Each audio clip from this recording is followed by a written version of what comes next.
Campaign 2018 is sponsored by Wisconsin Hospital Association, Wisconsin Counties Association,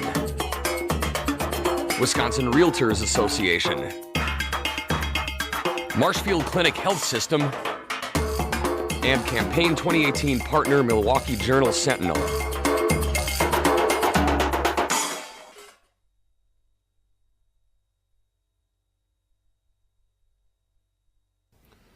WisconsinEye is on the campus of Chippewa Valley Technical College, interviewing Eric Larsen of Eau Claire.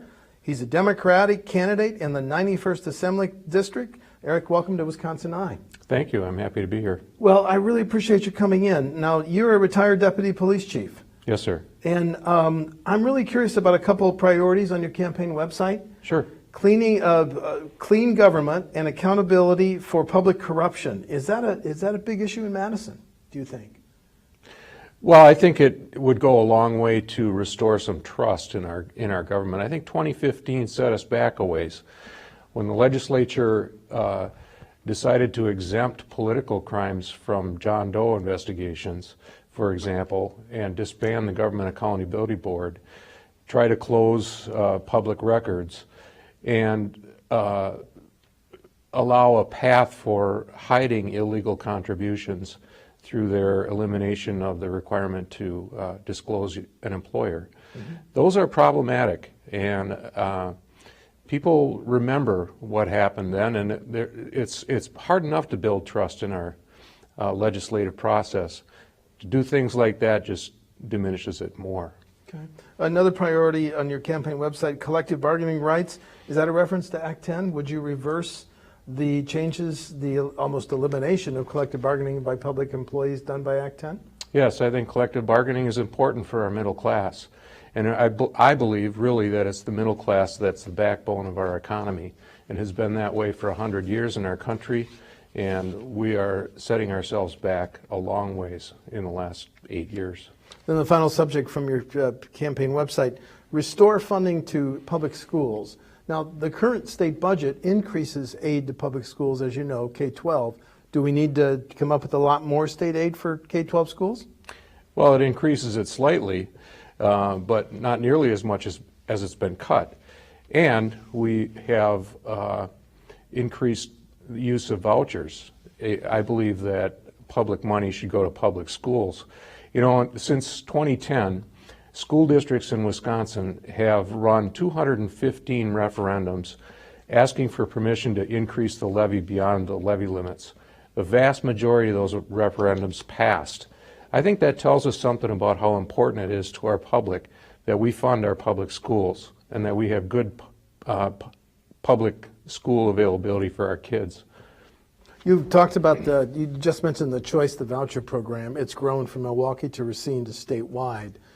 Do you want to freeze it where it is, or do you want to dismantle it and get rid of it? I think all public money should go to public schools.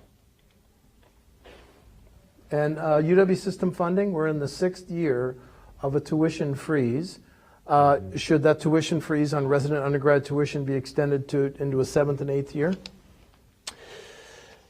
I'm not sure if we should continue a freeze or take a look at how we might be able to reduce our tuition. But in the Eau Claire area here, we have two top-notch higher education campuses, Chippewa Valley Technical College and UW Eau Claire. The student loan issue has hit our population harder than many areas in the state. And we need to be able to find a way that we can allow those people to refinance their student loans at regular commercial rates. There's also programs that can supplement the repayment of those loans. Kansas has something they call enterprise zones, where students or people with student loans have the availability to help get those loans repaid by a rate of about $3,000 a year for 5 years. We should be looking at something like that. We need to keep these students in our communities. Another priority that you list is sustainable revenue for our infrastructure. That speaks to the impasse, the gridlock in the Capitol, and how we pay for highways. How would you pay for highways long term? I think it was a mistake for us in 2005 to repeal the gas tax indexing.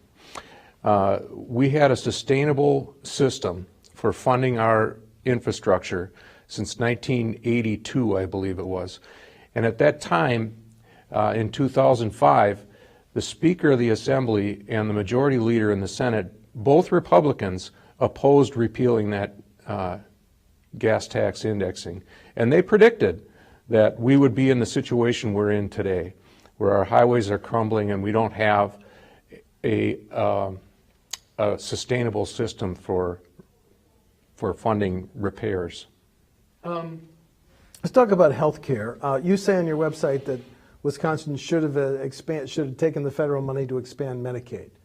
Yes. But let's talk about health care in the rural areas where you have older residents, household income is less than the statewide average, young people leaving, more government health care provided by Medicare, Medicaid. Thoughts on how to sustain rural health care? Well, I think that our Badger Care system needs to be put on the market so that people can have access to good, affordable health care coverage with the help of the state operation behind Badger Care and all the funding that goes into that. Do you think the state has a role in recruiting and retaining medical professionals like physicians, nurses, and other healthcare workers? They do, and I think the student loan, by helping with the student loan problem, would help us down that path. In light of tragic school shootings and mass shootings, do we need to change gun laws? We do. Maryland has a law that classifies certain weapons as weapons of war, and it's passed the test through the courts where it's been ruled that weapons of war do not fall under the Second Amendment. So it's a law that's been tested and passed, and we can ban the sale of weapons of war. Now, I'm opposed to arming teachers. I believe that if someone wants a concealed carry, and I'm not opposed to concealed carry or open carry, but people who do that need to have training, annual training, and not just in marksmanship, but also in weapon retention and use of force scenarios, the whole gamut that goes along with the responsibility of carrying a deadly weapon with you. What about universal background checks? Absolutely, we should have universal Florida background raised the checks. age to buy a gun to 21. Where do we need to consider that in Wisconsin? I think it should be discussed. You were on the Eau Claire Police Force, retiring as deputy chief for 28 years. Yes. How did you see changes in crime, gangs, drugs, major changes over that period, sir? Can you talk about that? Well, I can talk about some specific changes. I think the gang issue never really hit Eau Claire as hard as it has some of the other urban areas in Wisconsin. We never had turf wars or that kind of thing. Okay. But there was solid recruitment. There was criminal activity associated with gangs. I think that reduced over my career, actually. But things like child pornography exploded with the internet and all of the digital photography that can be done, and with that, the abuse of children. And I think that's a really unfortunate situation. So I helped with creating what's called the Chippewa Valley Regional Computer Forensic Laboratory. And part of their mission is to identify, investigate, and arrest people trafficking in child pornography online or targeting children for enticement online. And they've reached some success in that, as well as the forensic part of recovering computer evidence. Okay. When we were talking about transportation funding, I forgot to ask you, there's talk in the Capitol of tolling. Your position on tolling? I'm skeptical about tolling.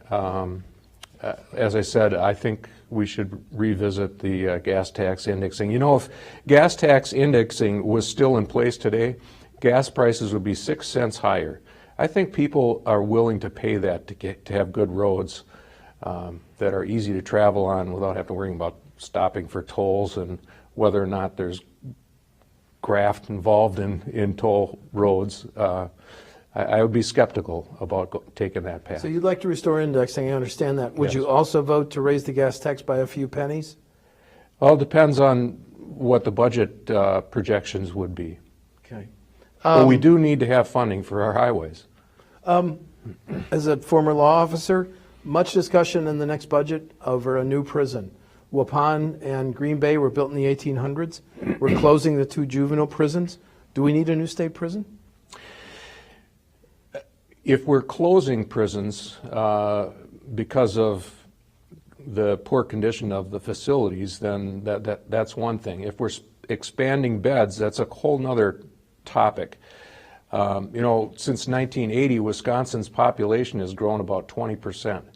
Our incarcerated population has grown almost 700%. And there's a lot of reasons behind that. Truth in sentencing is one of them, and changes in the way that we've dealt with probation revocation, handling of probation revocation and so on. But I think we need to look more like what Eau Claire County is doing with treatment courts. We're a leader in the state with treatment courts of all kinds. We also have piloted a study nationwide. We were one of 3 counties nationwide back when I was still deputy chief that started a study with regard to trying to reduce the number of pretrial misbehaviors and post-conviction recidivism. Mm-hmm. So we're using innovative ways to reduce our incarcerated population, but the state needs to get involved. The governor and lawmakers have passed a number of bills aiming at the epidemic with methamphetamine, heroin, opioid abuse. What should be the next steps to fight this epidemic?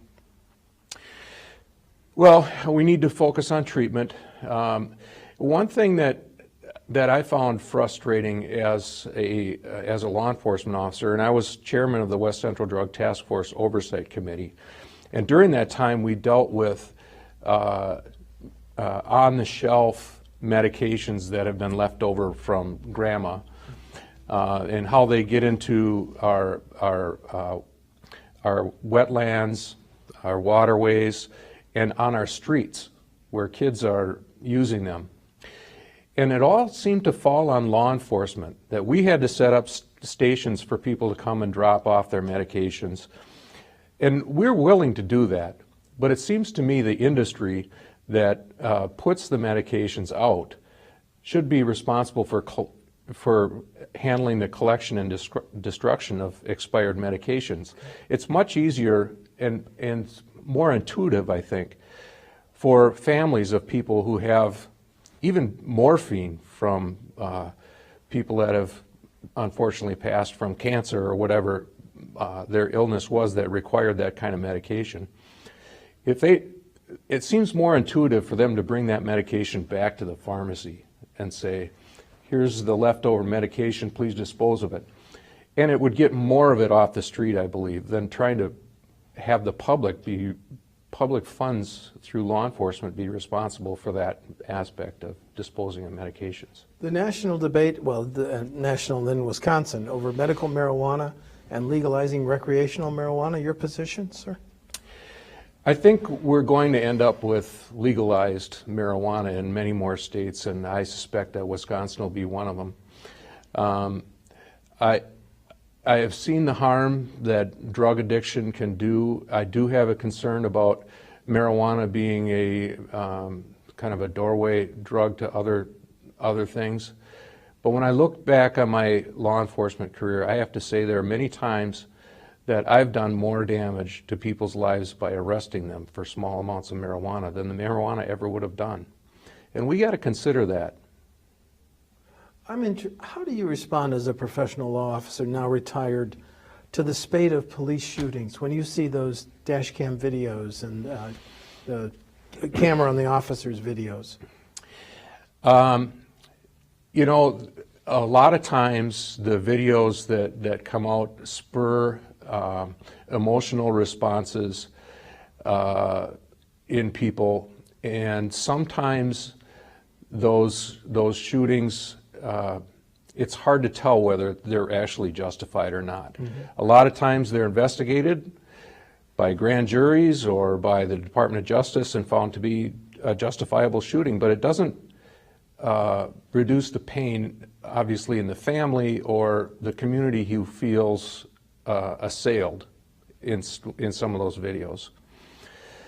So no one's going to get ahead of me in defending a police officer's right and authority to exert force to protect themselves and to protect the public. That's what the police are there for. And they deserve to have the equipment they need and the authority they need to do that. But there have been some that are very disturbing, especially most recently in Milwaukee, where a basketball player was, Mr. Brown, had a parking violation. And that video, to me, looked very much like a pack of wolves circling their prey until they had a chance to take him down and tase him, because he wouldn't take his hands out of his pockets. That kind of thing is unacceptable, and it's disgraceful for law enforcement, and it needs to be changed. On the whole, I'm very much in support of video on law enforcement. I think it protects police as much as it holds them accountable. Just two more questions. If you been in the assembly, would you have voted for the tax breaks for Foxconn to get them to come to Wisconsin? No. Why? I think it's a lazy economic plan. I think we have